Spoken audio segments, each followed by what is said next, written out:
Cho bục cái lô này nè.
Mua mỏ chút mua này chơi băng cử vậy đó.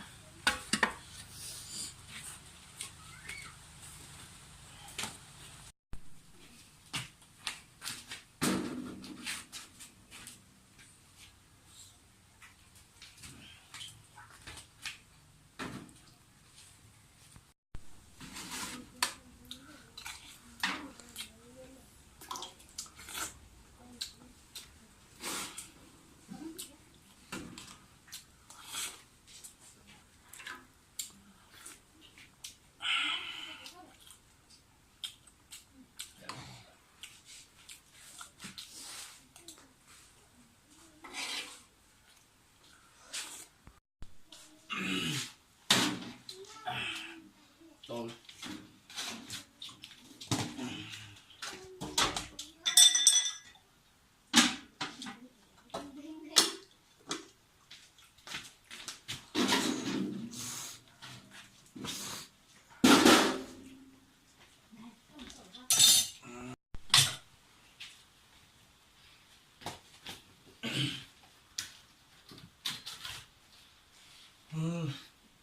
nếu mà muốn nấu ăn ô thì chỉ có muốn dùng bát chơi mà chán là tự sẽ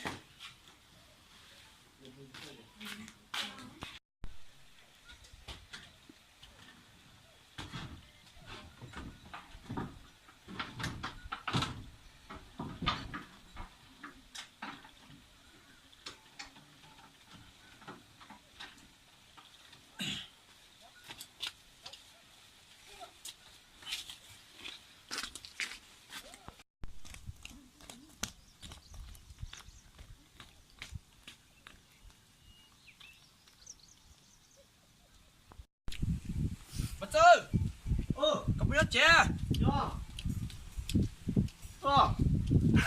tôi nói ba thì ăn rồi lá luôn rồi nói chết đó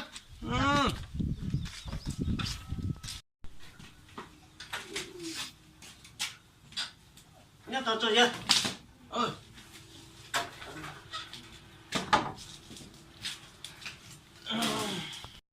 ô bờ cú sa ta nông nói giờ chúng mà hỏi được đó chứ ô thì con được quý ông ta tới nó à nó có tôi chơi hai sự cái là mua à giờ lấy chị im mong họ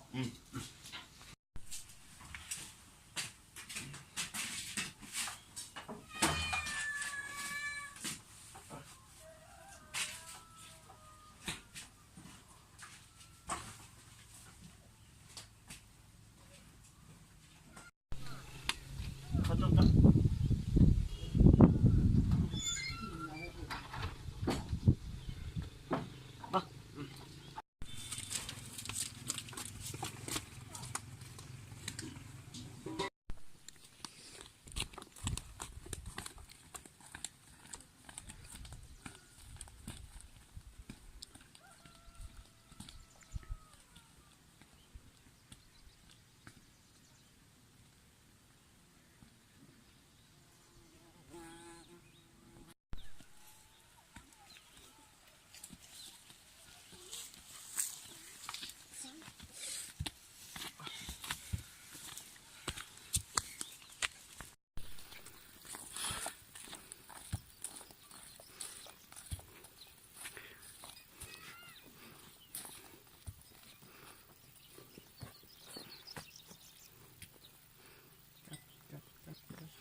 là rồi cũng đến khâu à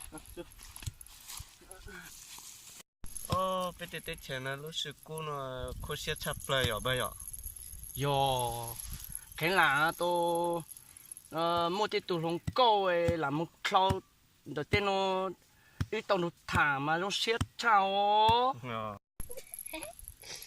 ô yeah cú chạy khâu ấy nằm mò cú nhỏ nhẹ nãy nhỏ yếu cho cú ấy có tôi muốn chặt tôi lên nó nè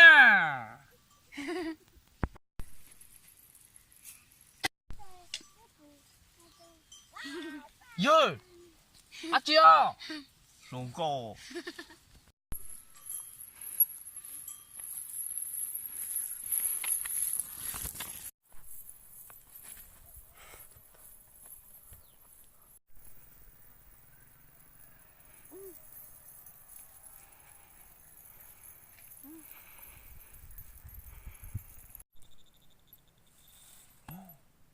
lông gốc cười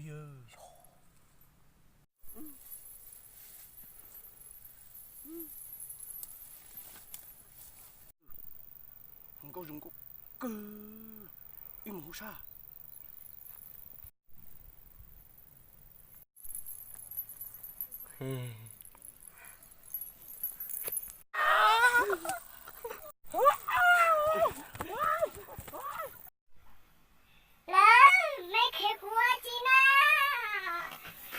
Lơ, mấy khế của chị na. Lơ.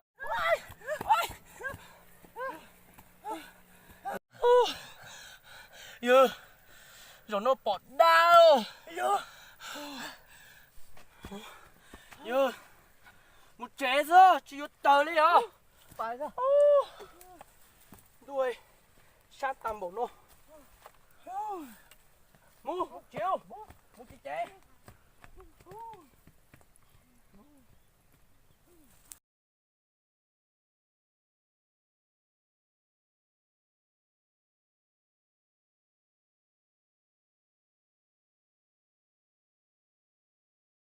Ê, nhớ rồi.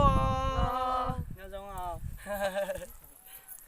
Để nó cũng giống da nữa, cũng nhớ tới chờ nhá la nhớ rồi xe tôi nấp khát một cái trại. Yên bái nhớ tới chờ nhá la. Để nó một số phong dư. Nhớ giống à. Cũng lúc bây hồi dù nó, cũng muốn thọ. Cũng nhớ bộ là một căn trải chứ. Nhớ mẹ sao thả lông câu thì thả của tao mà. Cũng nhiều tay to mẹ mà.